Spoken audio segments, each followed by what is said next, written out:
చిట్టి చిలకమ్మ అమ్మ కొట్టిందా, తోటకెళ్ళావా, పండు తెచ్చావా,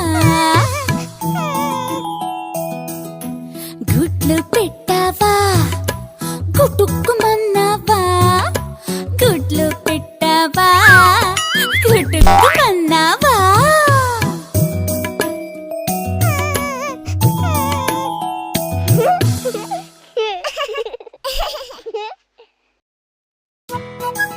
అదిగో చీమ వస్తుంది.